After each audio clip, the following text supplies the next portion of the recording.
This kid was hanging out with his friend, playing video games, eating pizza, watching a movie. Yo, this night is so fun. Then his friend's mom walks into the living room. She's carrying snacks. Right as she sets the bowl on the coffee table, she lets out an absolute monster fart. This kid immediately bites his lip because in his house, the entire family would be laughing because farts are funny. Nobody reacted. She let out a monster fart and nobody did anything. His friend was messing with the TV. Dad was just sitting there.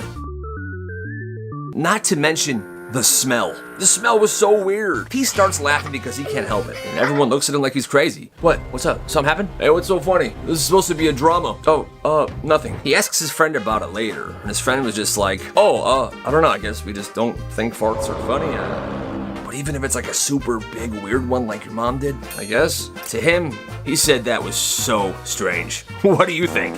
This kid's mowing his lawn one summer. All right, class, who likes to mow the lawn? I mean, I do. Then he spots it. Yo, what is that? A big anthill right in the middle of the yard. Kind of slows down. This anthill's done for. Then lines the lawnmower right on top of the anthill and lets it rip.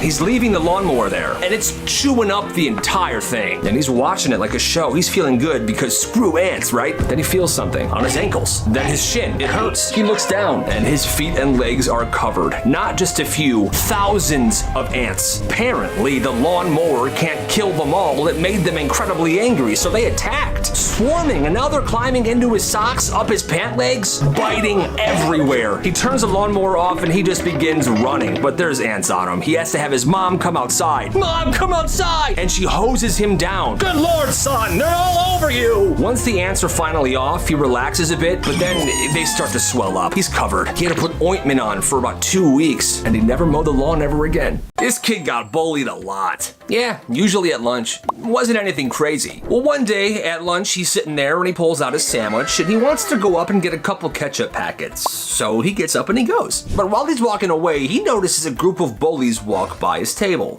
What's going on? Guys, watch this.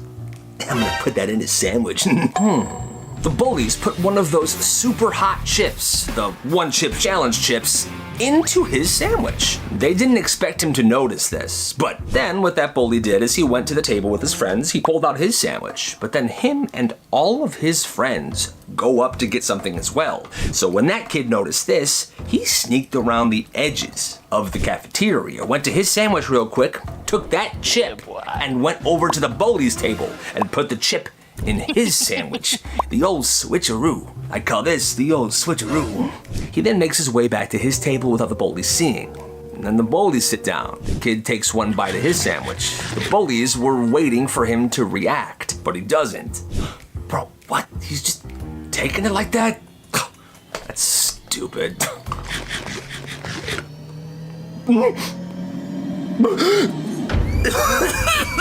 How's your sandwich, man?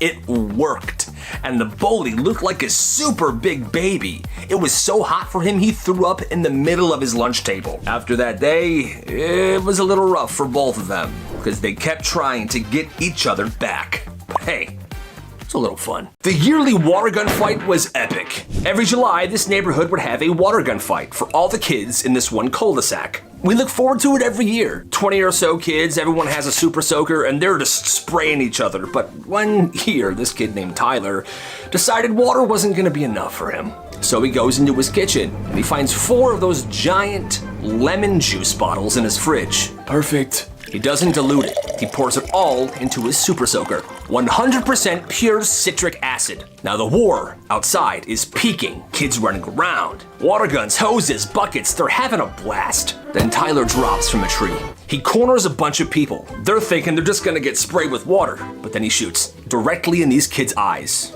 And immediately, oh my eyes! Kids are screaming like they've just been pepper sprayed. And he does this to everybody. Soon enough, it stopped being everyone against each other, and it was 20 kids running away from Tyler. Soon, the war's over, because everybody's gathering around one water hose as they wash their eyes out. Oh my God. The parents come out to see what's going on. They obviously snitched on Tyler, and Tyler got into big trouble. The police showed up. And unfortunately, because he decided he was gonna do that, that was the last water war the neighborhood ever had. So that's the moral of the story. Don't ruin other people's fun because you wanna be a menace. I had to learn that the hard way. kid started a cult at his school. This guy genuinely believed that there was a parallel version of everybody living at the same time. Like it was the same world as this, but it was slightly off. So he'd be like, if you're in your kitchen, the other version of you's probably in the bedroom. Huh? Stuff like that. At first, people think it's weird, but harmless. Then he starts going deeper. I just know there's a way that I can get these two worlds to line up so we can meet the parallel versions of ourselves. And he starts saying how he figured out how to make that happen. Now, a few kids are listening. This is actually kind of making sense a little bit. I think so too. Because this kid is dead serious. He's not joking at all. He always explains it like it's science class. One day somebody asks, so how do we do it? How do we line up the worlds? We have to test it. So what he'd been doing was catching small animals, chipmunks, squirrels, rabbits, whatever he could get. He would then keep them in small boxes for a bit until they got really hungry. Then he would feed them random stuff.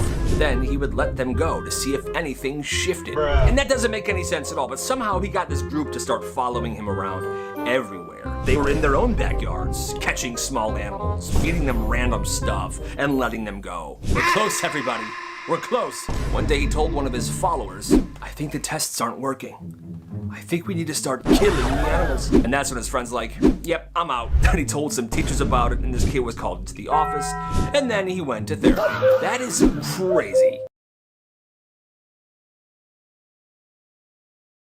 Every summer, this kid hosted the coolest bike ride in town. He would always spend the first part of summer memorizing whose houses were using their sprinklers and which sprinklers would spray onto the sidewalk. So every morning he would ride around and he would see whose sprinklers were on, and then around 2 in the afternoon, he would send a big old group text. Ride leaves in 10. Pretty soon, there'd be like 20 kids in front of his house with their bikes. This kid would strap a little Bluetooth speaker to his, you would hit play, and he would lead this group. So it's him and like 20 kids on bikes behind him. This whole ride was planned. He would take them right in front of the sprinkler houses so everyone would get cooled off. Then they would take a turn and dry off, then down a different street with more sprinklers. Kids were screaming, people were having a blast. It was a giant parade of bikes. Then after about a half an hour of riding through walls of sprinkled water, he would drive back to his house where his dad was set up with the grill making hot dogs. Everyone would leave their bikes on the lawn and they would sit, eat hot dogs, drink pop, and have a great time. He never charged a single penny for this water park neighborhood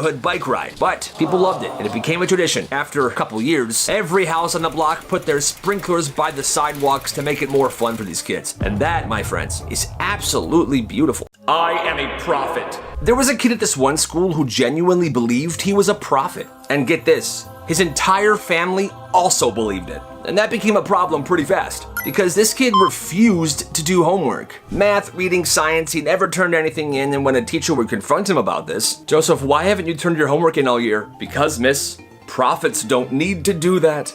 Everybody thought he was joking, but he wasn't. Then parent-teacher conferences happened. The teachers then realized how serious this was, because his parents would come in and defend him. So your son hasn't completed a single assignment all year. It's a really big issue. The parents would go, well, miss, he's a prophet. The teacher would then try again.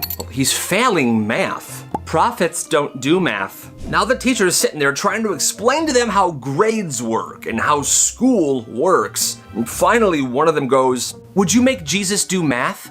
She was too stunned to speak after that. And I'm convinced that this kid did not even believe he was a prophet. All he knew was that his parents didn't care that he never did any homework. He didn't even take tests either. Apparently this went on for years. Teachers changed, schools changed, but he stayed in high school for a very long time until his family realized, oh, he actually has to do stuff to graduate. But still, what a weird freaking family. The binder slap heard around the school. Bronson got picked on every day by this kid named Tarmac. Hey, screw you, Bronson! Leave me alone, Tarmac.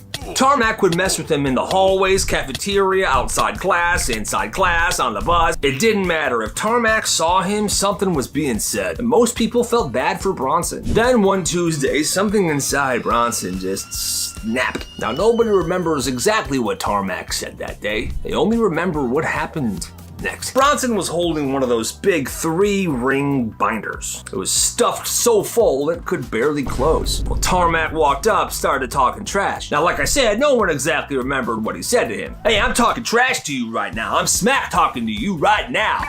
Bronson was brewing badly, but his bare binder was in his hands. So he took his binder and he just swung it at Tarmac. The binder connected with Tarmac's face at full speed, and it made a clap slap sound so crisp and loud everyone paid attention. It was a beautiful noise. People were amazed at the sound, even Tarmac. Nice. But once the echo faded and the sound was gone, Bronson got his butt beat. And that's the story about the smack heard around the world, baby.